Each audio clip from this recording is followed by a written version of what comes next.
এই লেকচারে আমরা শুরু করব সিএসএমএ সিএ। আমরা প্রিভিয়াস লেকচারে কোলিশন ডিটেকশন করেছিলাম, আর এইটা আমরা জাস্ট দুটো কিন্তু একই কনসেপ্টের রেসপেক্টে এসছে। মানে একটা হচ্ছে ওয়্যার্ড নেটওয়ার্ক আর একটা হচ্ছে ওয়্যারলেস, মানে ওয়াইফাইয়ের জন্য নর্মালি বলতে পারি আমরা ইউজ করে থাকি, সিম্পল কথা বলতে পারি। ওয়্যারলেস যে নেটওয়ার্কগুলো আছে সেই সূত্রে আমরা সিএসএমএ সিএ এটাকে আমরা ইউজ করি। তাহলে প্রোটোকলটা আগের মতনই, যে প্রোটোকল কনসেপ্ট বাদবাকি কিন্তু একদমই সেম, যে এদের যে আমাদের efficiency level is also same, আর আমাদের ভালনারেবল টাইম কনসেপ্টটা কিন্তু একদম সেম। বাট এখানে যে অ্যালগরিদমসটার মধ্যে কী এক্সট্রা অ্যাড অন হয়েছে সেটা আমরা জিনিসটা দেখবো, জিনিসটা এখানে ক্লিয়ার করার চেষ্টা করবো। তো ওটুকু তো বুঝেছিলাম যে ক্যারিয়ার সেন্স কীভাবে কাজ করে, এগুলো সবই আমরা প্রিভিয়াস লেকচার থেকে ক্লিয়ার হয়ে গেছে। যে নিজের দুয়ার দেখবো, জাস্ট যদি বলে নিজের ওই পোর্শনটুকু দেখবো, আমরা কিন্তু পুরোটা দেখবো না। আর সেম সেই সূত্রে আমরা এগুলো সবই ক্লিয়ার হয়েছে। তাই এখানে জাস্ট আমরা ডাইরেক্ট অ্যালগরিদমটা দেখবো।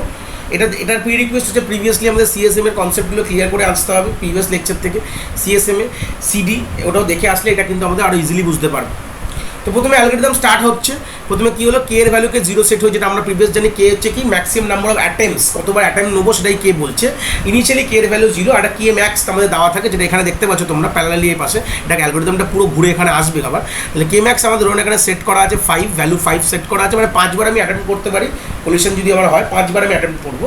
প্রথমে কী হলো, প্রথমে তো অবভিয়াসলি অ্যালগরিদমটা প্রিভিয়াস থেকে যাচ্ছি, যেমন অনেকটা বুঝতে পারছি যে প্রথমে আমরা যে কোনো একটি পারসিস্টেন্ট মেথড কিন্তু আমরা সিলেক্ট করবো। এনি ওয়ান পারসিস্টেন্ট মেথড যেটা আছে, তিনটে আছে, P1 আর 0, 3 পারসিস্টেন্ট মেথডের মধ্যে যে কোনো একটি পারসিস্টেন্ট মেথড দিয়ে চেক করবো যে এলিজিবল ফর ট্রান্সমিশন কিনা চলে আসে। এলিজিবল ফর ট্রান্সমিশন কিনা প্রথমে চেক করলাম। যদি এলিজিবল হয় ঠিক আছে, তাহলে কি হবে, আমরা কি চেক করব, চ্যানেলটা আইডেল কিনা। যদি নো হয় তাহলে ফের আমরা যে কোনো একটি পারসিস্টেন্ট মেথড দিয়ে আমরা কাজ করছি। যদি চ্যানেল আইডেল হয় সঙ্গে সঙ্গে পাঠাবো না, আমরা ওয়েট করব আইএফএস টাইম। এই আইএফএস এর ইন্টারফ্রেম স্পেস টাইম পরবর্তীকালে আমরা দেখবো এর ব্যাপারটা। এই লেকচারের শেষে দেখবো যে আইএফএস টাইমটা কী জিনিস। প্রথমে অ্যালগরিদমটা ডিসকাস করি, তারপর আমরা এই করছি। ভালো কথা, আমরা কিন্তু সঙ্গে সঙ্গে পাঠিয়ে দেবো না। তাহলে কী বুঝছি, প্রথমে আমরা আগে এলিজিবল ফর ট্রান্সমিশন কিনা পারসিস্টেন্ট মেথড দিয়ে দেখলাম। যদি চ্যানেল আইডিয়াল না থাকে সেই মোমেন্টে, ঠিক আছে, তাহলে আমরা দেখবো অন্য কোনো আরেকটা পারসিস্টেন্ট মেথড দিয়ে দেখবো এলিজিবল ফর কিনা। যদি চ্যানেল আইডিয়াল থাকে সঙ্গে সঙ্গে পাঠাবো না, আমরা আইএফএস টাইম ওয়েট করব। কি বললাম, আইএফএস ইম্পর্টেন্ট, এটা আমরা ক্লিয়ার করবো আস্তে আস্তে। ওইটুকু বুঝে নাও যে একটা এক্স অ্যামাউন্ট অফ টাইম, মানে এক্স অ্যামাউন্ট অফ টাইম আমরা ওয়েট করব। ওয়েট করে যদি আমার স্টিল আইডেল থাকে, যে স্টিল আইডেল মানে যদি স্টিল আইডেল থাকে তো ভালো, পরের দিকে নামবো আমরা। না থাকলে আবার আমরা ওপর দিকে চলে যাব। কি বললাম, যদি না থাকে তাহলে আবার আমরা ওপর দিকে গিয়ে সেম কনসেপ্টটাকে অ্যাপ্লাই করব। পারসিস্টেন্ট মেথড সেট করবো, চ্যানেল আইডেল কিনা চেক করবো। যদি আইডেল না থাকে ফের পারসিস্টেন্ট মেথড চেক করবো। যদি চ্যানেল আইডেল থাকে তাহলে ফের এই আইএফএস টাইম ওয়েট করে ফের চেক করবো চ্যানেল আইডেল কিনা। মানে এইটা কথাটা যেহেতু ওয়্যারলেস নেটওয়ার্ক, তো আমরা একটা ম্যাক্সিমাম অ্যামাউন্ট অফ টাইম ওয়েটিংয়ের জন্য ইউজ করছি। আমরা আগেরটার সঙ্গে এটার কনসেপ্টটা এটাই দিলে যে আমরা হুট করে আইডেল হলেই পাঠাবো না, কারণ ইন ফিউচার কোলিশন আসতে পারে। আর এখানে তো এরকম যেহেতু ওয়্যারলেস কানেকশন, তো এখানে কোনো ব্যাপার নেই, বুঝতে পেরেছো, যে এখানে যে এতক্ষণের পর ডেটা আসলে বুঝবো এটা আমার ডেটা কোলিশন হয়েছে কি না। তো এই সূত্রে এটা বোঝা খুব ডিফিকাল্ট ওয়্যারলেসের ক্ষেত্রে। তো সেই সূত্রে এতটাই ডিফিকাল্ট বলেই আমরা একটা ম্যাক্সিমাম অ্যামাউন্ট অফ টাইম এখানে ওয়েটিংয়ের জন্য আমরা ইউজ করি, এবং এখানে আমরা অ্যাকনলেজমেন্ট স্কিম ইউজ করি। আগের যে টেকনিকে যেটা আমরা পড়েছিলাম সিডিএমএ সিডিতে কোনো অ্যাকনলেজমেন্ট নেই, এখানে কিন্তু আমাদের অ্যাকনলেজমেন্ট স্কিম আমরা ইউজ করছি, সেটা পরবর্তীকালে দেখব। যদি ধরো না এবার আইএফএস টাইম ওয়েট করার পর আমার যদি আইডেল থাকে, তো আইডেল থাকলে আমরা সেম কি করব, আমরা একটা র্যান্ডাম নাম্বার জেনারেট করব, যেটা 0 থেকে 2 টু দি পাওয়ার k-1। সেটা কী দিয়ে করবো, যেটা তলায় লেখাই আছে, আর বলবো না। Binary exponential back of algorithm দিয়ে আমরা এই র্যান্ডাম নাম্বারটা জেনারেট করবো। ধরে নাও এটা একটা অ্যালগরিদম, বারবার আমরা প্রত্যেকটা লেকচারে এই কথাটা বলছি যে binary exponential back of algorithms. তো সেই অ্যালগরিদমসটা ডিটেলস যাওয়ার আগে মানে অতটা ইম্পর্টেন্ট না, বাট এটুকু জানো যে কোনো র্যান্ডাম নাম্বার নেটওয়ার্কিংয়ে যখনই প্রোটোকলে যখন জেনারেট হচ্ছে ম্যাক প্রোটোকলে, সেটা কিন্তু ওই binary exponential back of algorithm দিয়ে কিন্তু এই নাম্বারটা জেনারেট হচ্ছে, ঠিক আছে। এটা অ্যাকচুয়ালি কী বলছে, এটাকে বলে contention window max size to the power k-1। এটা কন্টেনশন উইন্ডোটার জিনিসটা কি, এটা পরবর্তীকালে আমরা সব ক্লিয়ার করবো একে একে, চিন্তার বিষয়, ঠিক আছে। এবার যেই নাম্বারটা জেনারেট করা হলো ওই অতগুলো, এটা অ্যাকচুয়ালি একটা স্লট বলা হয়, wait for the R slot, মানে আবার গিয়ে ধরে নাও আবার একটা সার্টেন অ্যামাউন্ট এখানে ওয়েট করানো হচ্ছে।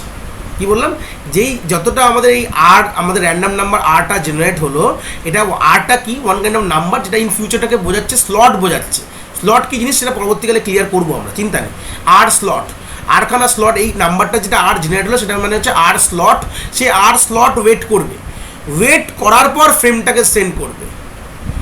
এবার ফ্রেম সেন্ড করার জন্য ওয়েট ফর টাইম আউট কথাটা মানে কি, যেটা অ্যাকনলেজমেন্ট তো এটা পাবে, এটা সার্টেন টাইম আউট ওয়েট করতে হবে, স্বাভাবিক কথা যে আমি একটা কোনো ফ্রেম পাঠিয়েছি তা আমি তো অ্যাকনলেজমেন্ট চাইবো। ধরে নাও ফ্রেমটা পাঠানোর পর আমি 5 মিনিট ওয়েট করব, সেই 5 মিনিটটা কি টাইম আউট। এই টাইম আউটের মধ্যে যদি অ্যাকনলেজমেন্ট রিসিভ করে ইয়েস হলে সাকসেস হয়ে যাবে, আর নো হলে সেম জিনিসটাকে কী করবো, কে এক ভ্যালু বাড়িয়ে দেবো, কে চেক করবো ম্যাক্স কিনা, মানে কি আমার ম্যাক্সিমাম নাম্বার অফ অ্যাটেম্প হয়ে গেছে কিনা। যদি ম্যাক্সিমাম নাম্বার অফ অ্যাটেম্প না হয় তাহলে আমি আবার সেম জিনিসটাকে অ্যাপ্লাই করব, আবার কোনো পারসিস্টেন্ট মেথড ইউজ করলাম, চ্যানেল আইডেল কিনা চেক করলাম, আইডেল হলেই পাঠাবো না, একটা সার্টেন টাইম আউট ওয়েট করলাম, স্টিল আইডেল থাকলে, যদি আইডেল থাকে তাহলে ফের আমি র্যান্ডাম নাম্বার জেনারেট করব, করে ফের ওয়েট করব, যে নাম্বারটা পাবো সে ততগুলো স্লট ওয়েট করব, তারপর ফ্রেমটা পাঠাবো, তারপর টাইম আউটের জন্য ওয়েট করব। যদি অ্যাকনলেজমেন্ট পাই তো ভালো, সাকসেস বলে দেবো, আর না হলে কী করবো, আমি সিম্পল কে এর ভ্যালু 1 করে চেক করবো ম্যাক্সের থেকে বেরিয়ে গেছে কিনা, যদি ম্যাক্স ক্রস করে যায় অ্যাবর্ট করে দেবো, আর না হলে ফের সেম কাজটা করবো। ঠিক আছে, এই যে after each slot if idle continue, busy হলে halt and continue when idle. ঠিক আছে, এই কনসেপ্টটা কি, প্রত্যেকটা স্লটের গল্পটা কী আসছে এটা পরবর্তীকালে আমরা গিয়ে ক্লিয়ার করছি, চিন্তার বিষয়। তাহলে এখানে দুটো জিনিস আমরা বুঝতে পারলাম না, এক হচ্ছে বাইনারি এক্সপোনেনশিয়াল ব্যাকআপ অ্যালগরিদম, এটা ধরুন একটা সাপোজ দিস ইজ অ্যালগরিদম, যে র্যান্ডাম নাম্বার জেনারেট করে অনেক অ্যালগরিদম কিন্তু আমরা পড়াশোনা করি না, বাট আমাদের র্যান্ডাম ফাংশন দিয়ে র্যান্ডাম নাম্বার জেনারেট করে নিই। তো সেই সূত্রে এই জায়গাটা দাঁড়িয়ে আমরা কী করবো, আমরা এখানে আমরা ওয়েট করব, সিম্পল আমাদের we will wait for the time out. আমরা এখানে টাইম আউট অবধি ওয়েট করে আমরা যেই জিনিসটা পাবো আমরা টাইম আউটের পর গিয়ে আবার আমরা জিনিসটা কন্টিনিউ করবো।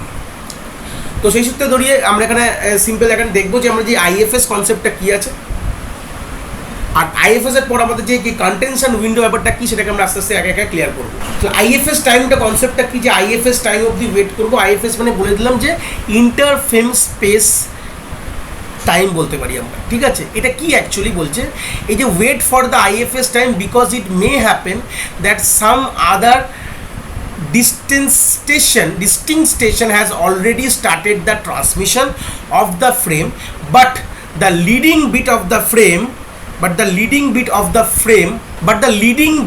the frame have not reached there until wait. এই কথাটা তাহলে কেন আমরা আইএফএস টাইম ওয়েট করবো, ইন্টারফ্রেম স্পেস টাইম কথাটা কি বলছে, যে কেন ওয়েট করতে চাইছি, যদি ধরে নাও কোনো একটি মানুষ কোনো একটি মানে স্টেশনস যখন তার ট্রান্সমিশন শুরু করে দিয়েছে, বাট সে তার কাছে অবধি এসে কোনো অন্য কোনো ডিস্টিংক্ট স্টেশনের হয়তো বিটটা এসে পৌঁছায়নি, এরকম কোনো যদি ক্ষেত্রফল হয়, তাই জন্য আমরা এটা এই আইএফএস মানে ইন্টারফ্রেম স্পেস টাইম আমরা ওয়েট করে যাই ক্ষেত্রে, যে কোনো ট্রান্সমিশন শুরু করার আগে এরকম হতে পারে। মানে সিম্পল কথা যদি বললাম, আমি ধরে নাও এটা যে ডিভাইসে, এটা ডিভাইস বি, ঠিক আছে, তাহলে হতে পারে এরকম যখন এ পাঠাতে যাইছে তখন তো এই আইএফএস টাইম ওয়েট না করলে এরকম হতে পারে যে বি হয়তো সেই সময় পাঠিয়েছে বাট লিডিং বিটটা ওর এই দুয়ার অবধি আসেনি। ঠিক আছে, তো সেই সূত্রে আমরা ওয়েট করে, যত আমাদের স্মল আইপিএস হবে তত হাই প্রায়োরিটি হবে।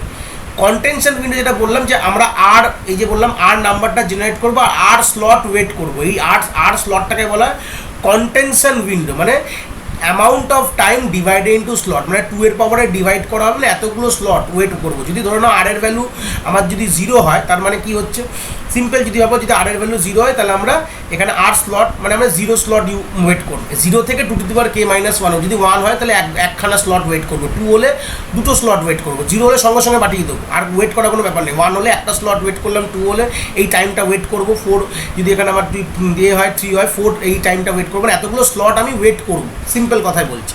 ঠিক আছে, তো অ্যাকনোলেজমেন্ট দুটো হতে পারে, একটা হচ্ছে পজিটিভ অ্যাকনোলেজমেন্ট বা নেগেটিভ অ্যাকনোলেজমেন্ট। পজিটিভ মানে অলরেডি আমরা জানি পজিটিভ বলে মানে হয়ে গেছে, যখন আমার টাইম আউট এর মধ্যে যদি হয়, তো টাইম আউটের মধ্যে যদি হয় তাহলে মানে অবভিয়াসলি কী হয়, টাইম আউটের মধ্যে যদি অ্যাকনোলেজমেন্ট পেয়ে যাওয়া যায় তো ইটস ওয়েল অ্যান্ড গুড। ঠিক আছে, আর সেই সূত্রে আমরা আবার পাঠিয়ে দেবো যদি আমাদের নেগেটিভ অ্যাকনোলেজমেন্ট হয়, আর না হলে তো কোনো অসুবিধা নেই। তো এখানে আমাদের যে অ্যাভয়েডেন্স, এটা কিন্তু কলিশন, CA মানে কলিশন অ্যাভয়েড, কলিশন থেকে বাঁচার চেষ্টা করছি, ডিটেক্ট করছি না কিন্তু। তাহলে আমরা এত বুঝছি যে এত 3 রকম আমরা টাইম ওয়েট করছি। ঠিক আছে, আমরা প্রথমে আমরা পারসিস্টেন্ট মেথড দিয়ে সেট করছি, আইডেল কিনা চেক করছি, আইএফএস টাইম ওয়েট করছি, এই আইএফএস টাইম রেসপেক্টে অনেকটা কলিশন হয়ে গেল। তারপরে আমরা আর স্লট ওয়েট করছি, মানে কন্টেনশন উইন্ডো যেটাকে বলা হচ্ছে, যে টাইম ফ্রেমে ডিভাইড করা যে কিছু স্লট মানে আমরা যেই পাবো সেই হিসাবে অতগুলো টাইম ফ্রেম আমি ওয়েট করবো, 2 হলে 2, 4 হলে 4, 8 2 এর পাওয়ারে যাবে, 8 16 এরমভাবে যাবে, এখানে 8 হতে পারে, এখানে 16 হবে, 32 হবে, মানে এতগুলো টাইম স্লট, মানে যতটা স্লট আমার পাবো, যেই স্লটটা এখানে আর ভ্যালু আসবে, তো সেই স্লটে যে নাম্বারটা আছে সেই অতটা টাইম আমি ওয়েট করছি। যদি আমার এখানে 0 হয় তো একটা, যদি 1 যদি হয় তাহলে আমার 1 নম্বর স্লট যেটা আছে ততটা টাইম ওয়েট করবো। কারণ যদি আমি নর্মালি করি তাহলে 0 যদি এই স্লটটাকে বলি, এটাকে 1 বলি, এটাকে 2 বলি, এটাকে 3 বলি, this is the R number, এটা আর এর নাম্বারটা। আর এর নাম্বার যদি 0 হয় তাহলে 1 সেকেন্ড ধরে নাও ওয়েট করছি, আর এর নাম্বার 1 হলে 2 সেকেন্ড ওয়েট করবো, আর এর ভ্যালু 2 হলে 4 সেকেন্ড ওয়েট করবো, আর এর ভ্যালু 3 হলে 8 সেকেন্ড ওয়েট করবো, এইভাবে জিনিসটা যাবে। মানে এতগুলো স্লট আমি ওয়েট করছি, যে স্লটে পড়বে সেই স্লটে যে টাইমটা, তো অতটা সময় আমি 8 স্লট ওয়েট করে যাচ্ছি। এটাকে তোমরা এইভাবেও জিনিসটাকে ভাবতে পারো, the time divide in slots. এই হচ্ছে বিষয় বৃত্তান্ত। তো আশা করি এটাই ছিল আমাদের সিএসএম এর সিএ অ্যালগরিদমস। এটা কিন্তু অ্যাকচুয়ালি আমাদের মানে আমরা কিন্তু এখানে অ্যাভয়েড করছি, মানে কোনোভাবে না হয়, কেন কি এখানে যেহেতু ওয়্যারলেস টেকনোলজিতে ইউজ করা হচ্ছে, এখানে ডিটেক্ট করা খুবই ডিফিকাল্ট, তাই জন্য আমরা অ্যাভয়েড করে যাই যাতে কোনোভাবে কলিশন না আসে। তাহলে এই কনসেপ্টেই কিন্তু আমরা জিনিসটাকে অ্যাভয়েড করার চেষ্টা করি। তো আশা করি কনসেপ্ট তোমরা বুঝতে পেরেছো।